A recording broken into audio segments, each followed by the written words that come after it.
pessoal, eu sou Lúcia Bertini, estagiária de docência da disciplina de Alteridade e Subjetividade, sob a orientação do professor João Paulo. E o nosso tema de hoje, e também do nosso podcast, são as alternativas penais.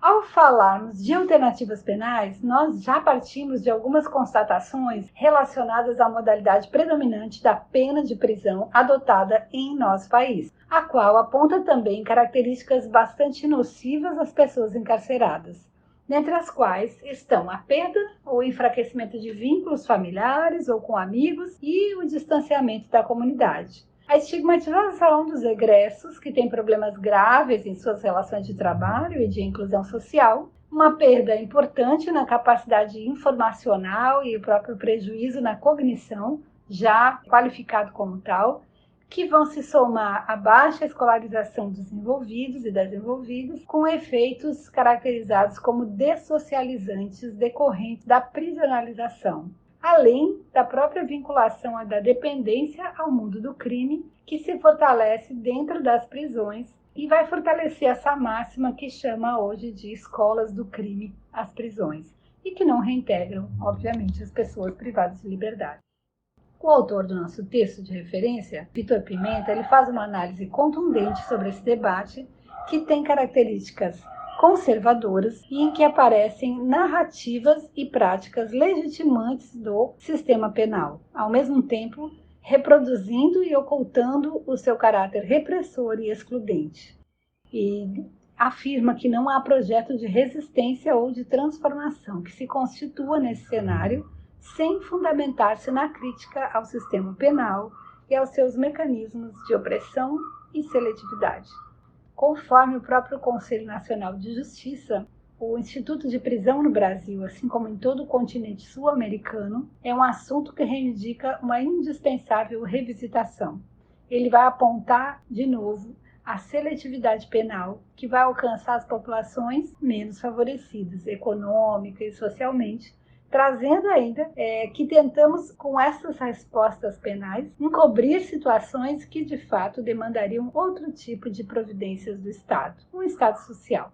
Na leitura que nós já fizemos também da criminologia crítica, através da Vera Malaguti, do Saulo de Carvalho, nós vemos que é muito comum que exista um certo gerencialismo, vamos chamar assim, de esquerda, inclusive, que vem legitimando a violência do Estado. Mesmo tendo presente a seletividade, genocidas do sistema punitivo, vai aderir à razão do Estado e abdicar da defesa dos direitos humanos em prol da tutela da ordem. Isso é atualíssimo.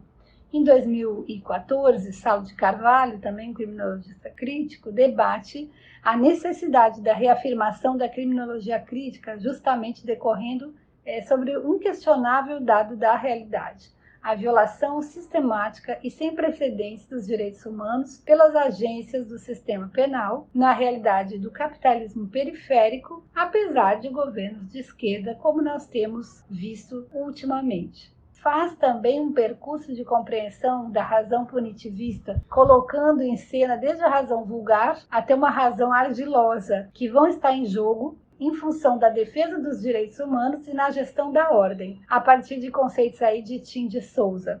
A razão ardilosa vai ajudar a compreender esses processos e decodificar os argumentos que legitimam e naturalizam as violências a serviço do sistema.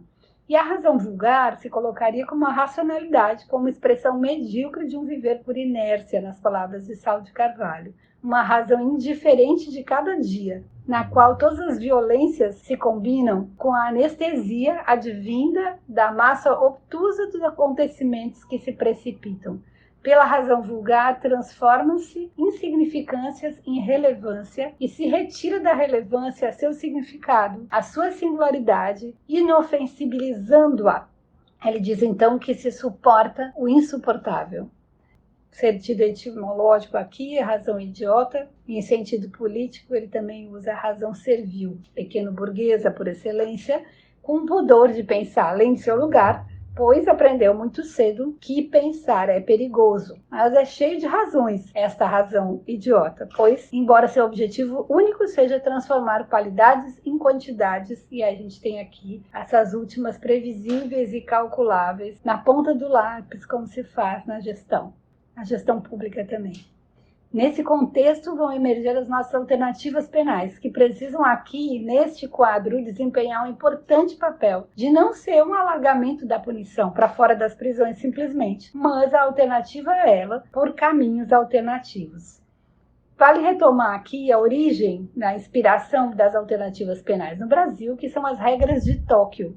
São equivalentes àquelas normativas das regras de Mandela e regras de Bangkok para tratamento digno de pessoas privadas de liberdade e mulheres especificamente. E as regras de Tóquio vão indicar que se usem predominantemente alternativas penais. Vejam que isso não é no Brasil, para todo o mundo. Lá em 1986, elas foram formuladas e pela Assembleia Geral da ONU foram aprovadas em 1990.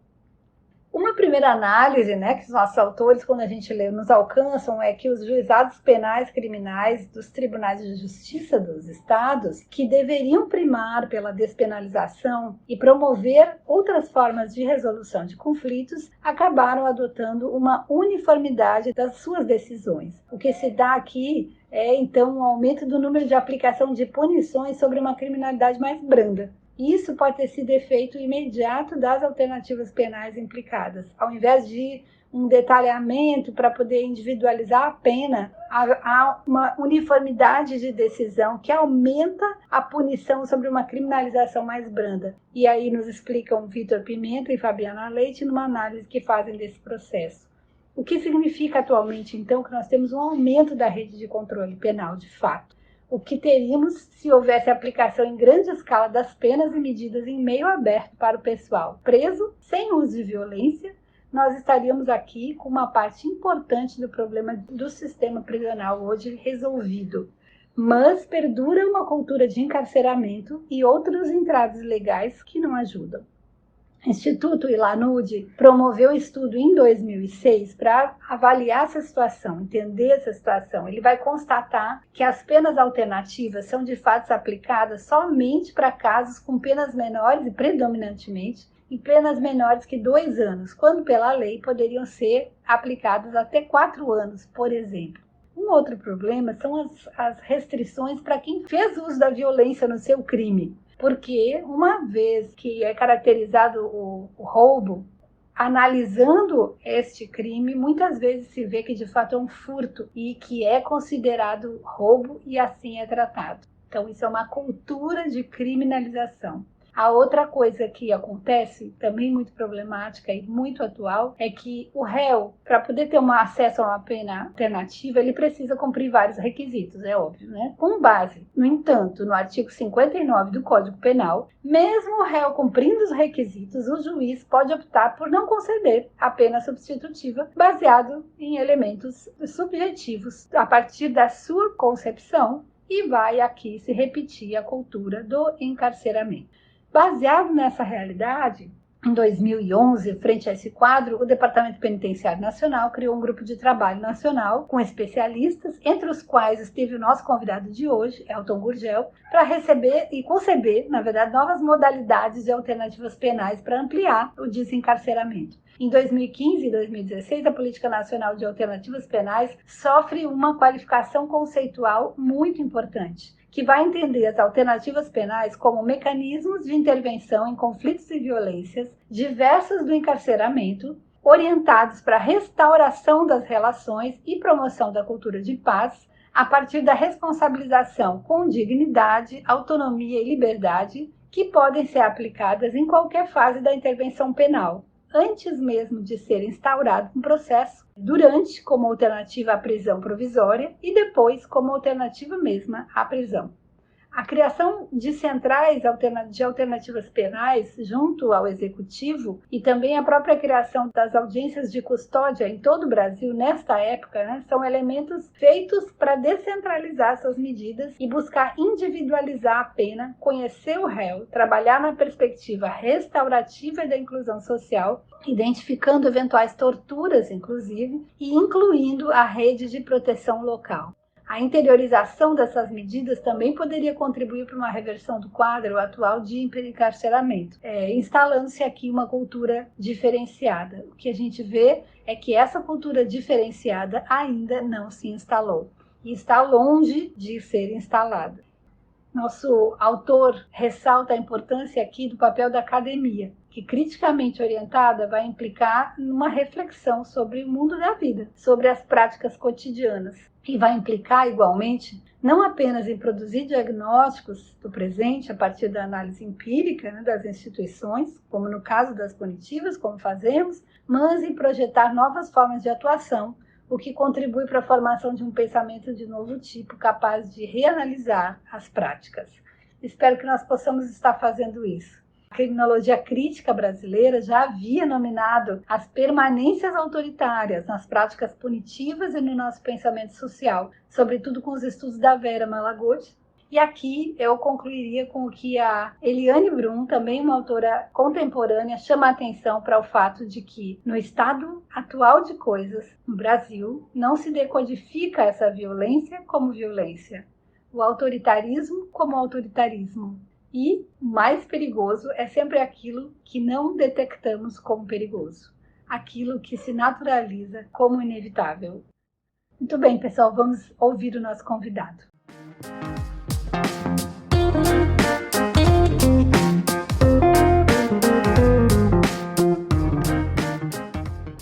Então, agradecendo a presença e a resposta ao convite, né, que nós fizemos do psicólogo Elton Gurgel, psicólogo especialista em avaliação psicológica, educação especial e psicologia jurídica. É atualmente professor da Universidade de Fortaleza, Unifor, e coordenador de alternativas penais da Secretaria de Administração Penitenciária do Estado do Ceará.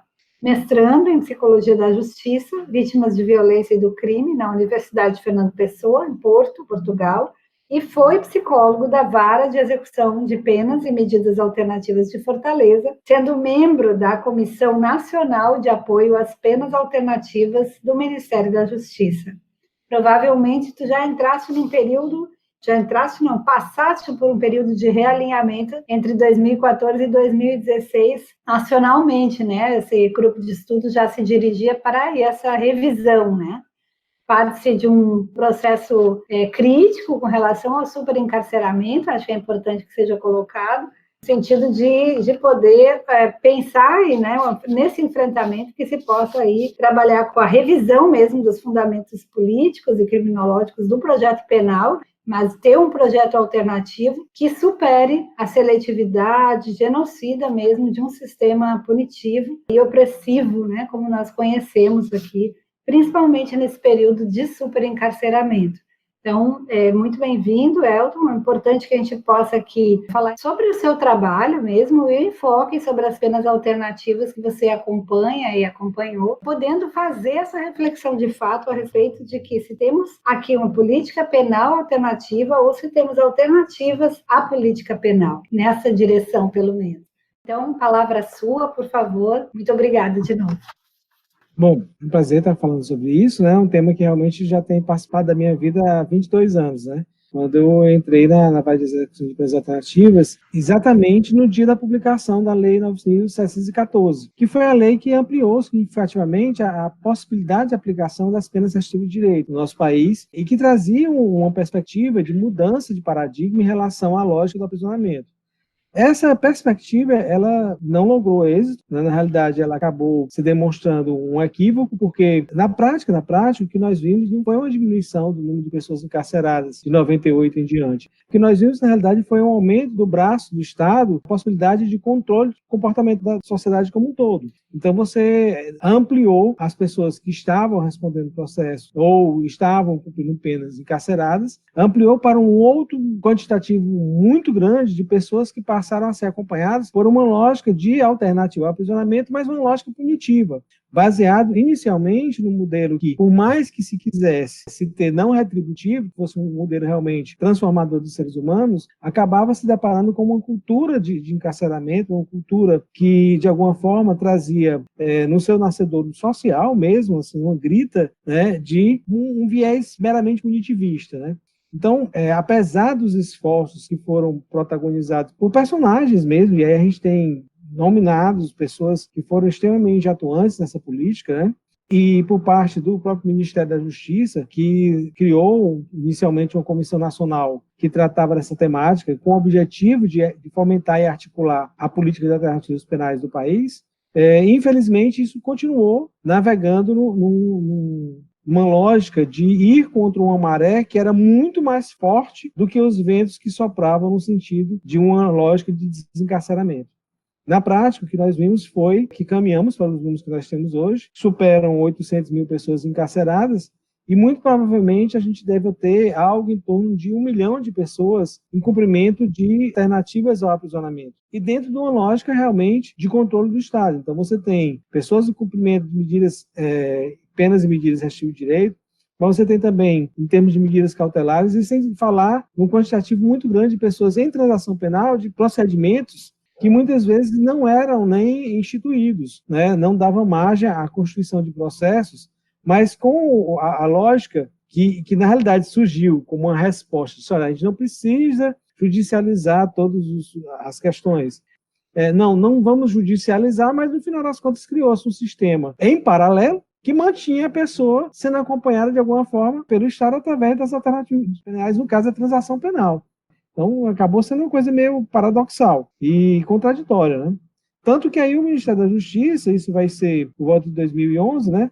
Vai ter uma mudança de paradigma numa lógica de, devemos buscar, então, realmente uma outra construção que vá no sentido oposto, realmente, à lógica retributiva e que vá trazendo uma mudança, realmente, conceitual em relação à solução de conflitos. E aí surge a ideia de trazer para o escopo da política de alternativas penais mediação comunitária, justiça restaurativa. São paradigmas que, de repente, traziam uma esperança de vamos criar, então, realmente algo que seja inovador em relação à resolução de conflitos e que não passe pela lógica do encarceramento. Só que, mais uma vez, a gente não conseguiu êxito quantitativo até agora, apesar de você ter experiências extremamente valorosas no país inteiro, mas são experiências que quantitativamente não têm esse impacto tão expressivo como nós gostaríamos. Qualitativamente, sim, mas quantitativamente, não. Então, não houve realmente um avanço no sentido de superação da lógica do encarceramento, infelizmente. O que acontece é que, no final das contas, a gente acaba tendo uma lógica de alternativa ao aprisionamento que, muitas vezes, e aí é uma coisa boa, né, acaba sendo um meio de abertura para políticas sociais de modo geral. Então, seria um meio de alguma forma, possibilitar acesso à política de saúde, à política educacional, à política de assistência social de pessoas que muitas vezes estavam alheias a essas políticas, não estavam tendo acesso a essas políticas, não eram acessadas por essa política. Busca-se uma coisa e acaba se atingindo outra. O que se atingiu foi positivo, mas não se conseguiu resolver a lógica do superencarceramento. Muito pelo contrário, até por uma lógica que a gente tem, que é, ao mesmo tempo que nós avançamos em relação à legislação no que tange a política de alternativas penais, nós retrocedemos numa lógica de uma legislação cada vez mais punitivista. Se a gente tem uma 9099 do Lei dos Juizados Especiais, a gente tem várias outras leis que vão no sentido de, a Lei dos Crimes Hediondos, que vão no sentido de dificultar a progressão de regime, que vão no sentido de facilitar o encarceramento e a permanência no cárcere. Então, nessa balança, para um lado e para o outro, o saldo ficou negativo, continua negativo. Então, realmente, a gente não conseguiu avançar no que nós entendemos que seria realmente necessário. E aí, assim, eu continuo acreditando na lógica da política de alternativas penais, continuo acreditando, mas não ingenuamente. Eu acho que, na realidade, vai existir um momento em que o fato de a gente estar avançando e estar trazendo resultados extremamente interessantes em relação às nossas práticas, e esses resultados, quantitativamente, eles têm algum impacto social, isso, de alguma forma, vai ao encontro do discurso de, olha, a gente tem que prender. Vai chegar um ponto que esse discurso vai se exaurir, ele chega um ponto que ele não dá em nada, não é efetivo. Vai chegar um ponto que nós não vamos ter mais a desculpa desta ser a saída mais decente e louvável. E aí a gente vai ter que olhar do lado. E na hora que a gente olhar do lado, nós vamos dizer, olha, existe um modelo de alternativa penal que tem trazido coisas interessantes, que tem trazido oportunidade, muitas vezes, para as pessoas, que tem trazido, de alguma forma, uma prevenção do cometimento de novos delitos, uma prevenção de agravamento de condições sociais extremamente adversas, né? Eu acho que, no final das contas, a gente está, em paralelo, construindo uma saída para o futuro. Na prática, eu vejo muito isso aí. Com certeza. Agora fiquei aqui refletindo, apesar de que Bangkok, né, com as indicações, né, para o tratamento penal de mulheres, ficou diferenciado, né, do ponto de vista das reflexões internacionais, a gente tem as recomendações para as mulheres privadas de liberdade, para evitar que elas fossem presas, inclusive, somente traduzidas aqui no Brasil por pressões mesmo da pastoral carcerária e outras instituições, né, da sociedade civil, foi somente em 2016, quando há uma mobilização, né, o CNJ ele incorpora uma retomada, né, desse debate e você começa a ter em grande escala, não sei se o suficiente, essa minha pergunta até da avaliação, que as mulheres, pela contraindicação que permanecessem no cárcere, também pudessem vir a sair e cumprindo alternativas dentro de centrais de alternativas penais, com a saída, com monitoramento eletrônico em prisão domiciliar, e não dentro do cárcere, conforme vinha acontecendo sem exceção. Então, esse redirecionamento, mais uma vez, ele buscou mudar a situação do encarceramento, principalmente das mulheres, em grande escala, decorrentes do tráfico, né, da lei das drogas, que acabou facilitando esse processo quando não diferenciou, né, o tráfico do uso, enfim, desse quadro que nós temos ainda até hoje, né, de alto índice de presas provisórias e também de presas relacionadas a drogas, né. E aí houve de novo uma tentativa de resgatar esse processo. Qual a sua vivência com relação às mulheres que saíram das prisões e passaram a responder por penas alternativas, no caso com o monitoramento eletrônico e respondendo na central de alternativas penais, participando de grupos reflexivos? Bom, porque aí, no caso, a gente tem um recorte de gênero que vai acontecer realmente mais recente, né? Mas aí eu coloquei aquela questão de, olha, em 2011 já houve uma mudança no escopo da política de alternativas penais, com a inclusão Sim. de diversas outras possibilidades, né, que até então não eram vislumbradas. A gente sempre pensava dentro das penas restritivas de direito, e aí a gente ampliou para mediação comunitária e coisas do tipo. Só a questão das mulheres, eu vejo, de novo, um imbróglio paradigmático em relação ao que se busca fazer e o que, na prática, se configurou como algo que foi realmente efetivado. Então, a gente tem as mulheres, muitas delas sendo colocadas em monitoração eletrônica, com prisões domiciliares, onde, na realidade, os meios de subsistência dessa mulher, que saiu do cárcere, com a alegativa que deveria ter possibilidade para si o exercício da maternidade, aí foi muito associada à questão dos filhos, né? Esse exercício da maternidade, ele é algo completamente utópico, certo? Por parte dessa mulher que é colocada em prisão domiciliar e que tem as decisões judiciais dizendo claramente que esta mulher deverá ser mantida como se no estabelecimento prisional estivesse dentro da sua residência. Só que numa situação, às vezes, muito pior do que no estabelecimento prisional. Porque no estabelecimento prisional, ela tem assegurada a alimentação, ela tem assegurado o vestimento, ela tem assegurado acesso a determinados meios de subsistência que no domicílio ela não tem. Então, de repente, essa mulher encarcerada, que os filhos estavam distribuídos com a família ampliada, com a avó, com a tia, com a irmã, com a prima, com a madrinha, na hora que essa mulher volta para sua casa, ela recebe esses filhos de volta e ela não tem como mantê-los. O que ela vai ter para acessar são os benefícios sociais, através do Bolsa Família, e mesmo para poder fazer jus a esse benefício social, isso tem que ser através de pedidos que muitas vezes geram atraso, né? Ela não consegue uma liberação em tempo hábil de ir a um CRAS para regularizar um cadastro único, e em cima disso aí, ela tem uma perda, uma interrupção do Bolsa Família, por conta disso aí, no final das contas, ela não tem como ter a manutenção dos seus filhos, manutenção em termos de alimentação, estamos falando de coisas de necessidades básicas. E isso sem falar de que ela não é liberada via de regra para poder acompanhar esse filho na escola.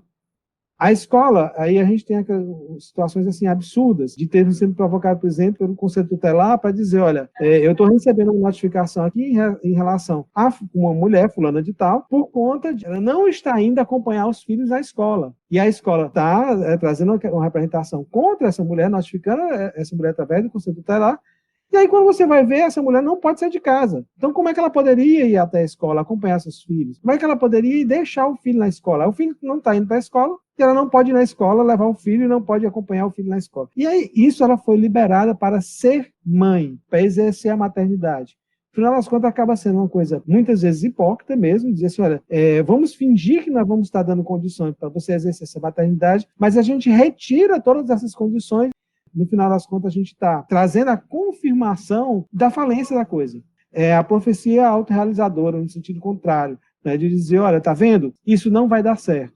Aí não dá certo. Tá vendo? Eu sabia que não dava certo. Essa pessoa não merecia credibilidade, ela não merecia confiança. E aí os resultados não são positivos. Afinal das contas, a gente não tem um saldo que venha dizer assim, olha, houve uma mudança realmente expressiva por conta disso tudo. Então, eu não tenho nem esses dados, a gente não tem pesquisas, eu acho, tratando disso ainda, porque, de certa forma, é relativamente recente, mas eu não sou muito otimista em relação a isso, porque realmente todas as condições estão sendo tiradas.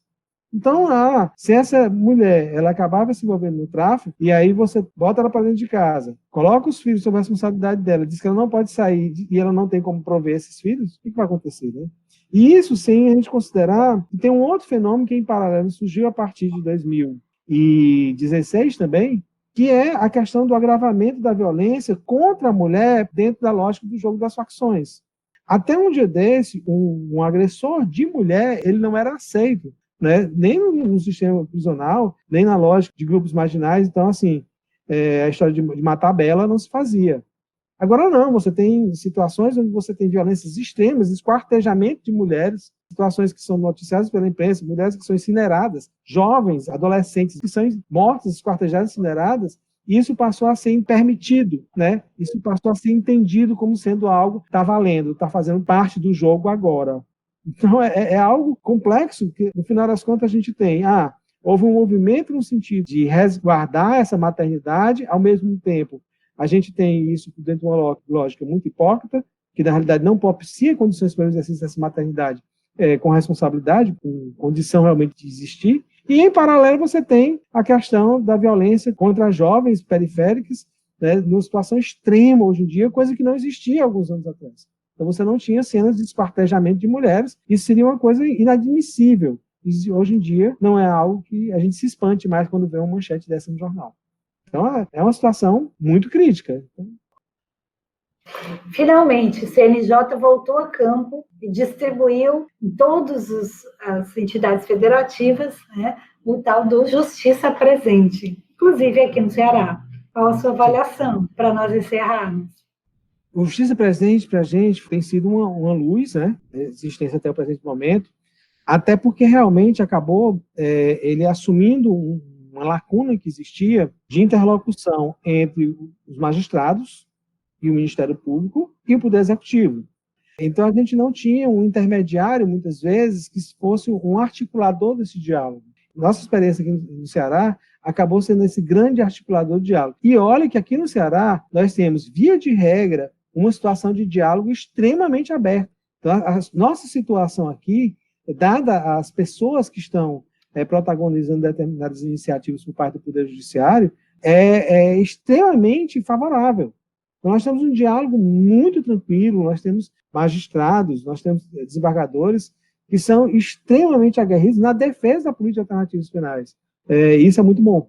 Nem todo canto do país vai ter, né? Mas, mesmo assim, contarmos com técnicos que pudessem o tempo todo estar fazendo essa ponte, essa interlocução, né, contribuindo para que esse diálogo fosse cada vez mais fecundo, é extremamente positivo. A gente vê com muitos bons olhos tudo que foi feito e a gente espera que isso não se perca, que na realidade avance, né? Até porque nós estamos num momento de expansão para o interior do Estado, e aí vamos precisar muito desse aporte de pessoas, de amor mesmo, de paixões, e de desejos, de formas de estar junto com a gente, levando essas questões para os magistrados e o Ministério Público notadamente. Ótimo, excelente. Elton, muito obrigada, suas análises são precisas, elas são necessárias para que a gente possa compreender esse processo que vem avançando aí, que de fato acaba repetindo aquilo que aquelas opressões que nós tentávamos sanar, né, no início dos debates sobre as alternativas penais.